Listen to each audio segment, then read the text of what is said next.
Magandang hapon po sa lahat. Tayo nagbabalik ulit dito sa ating munting channel. Ayan, Samuel Soriano TV 29 para mag-discuss ulit ng another coins.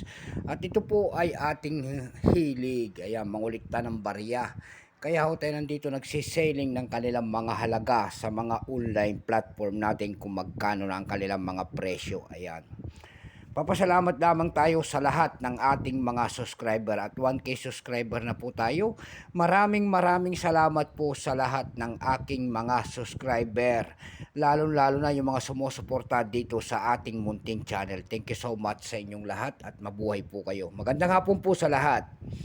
Magandang hapon, magpapasalamat din pala tayo. Ayan, nabubulo na. Papasalamat naman tayo sa ating mga sumusuporta doon sa ating FB page, Samuel Soriano. Lahat po na nakapalo doon sa akin, thank you so much sa inyong lahat. Lalo na yung mga nagsiset ng mga gift dyan sa atin tulad ng mga star, thank you so much sa inyong lahat. Mabuhay po kayo at magandang hapon po. Yun naman pong hindi pa po nakapag-subscribe dito sa aking YouTube channel, anyayaan ko lang sana kahit malaking tulong na po ubagay ang inyong magagawa tulad ng pagpindot ng ating subscribe button, like and share para ma-update ko naman kayo sa mga latest ko pang gagawin mga video po. Meron na naman tayong pag-uusapang barya guys at ito po ay barya po ng commemorative coins ng Pilipinas. Ayan. People Power Revolution po year 1988. Ayan.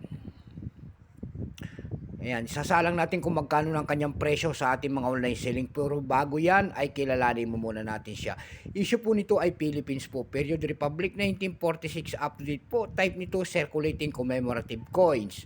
Years 1988. Value nito 10 pesos po. Currency piso 1967 up to date po.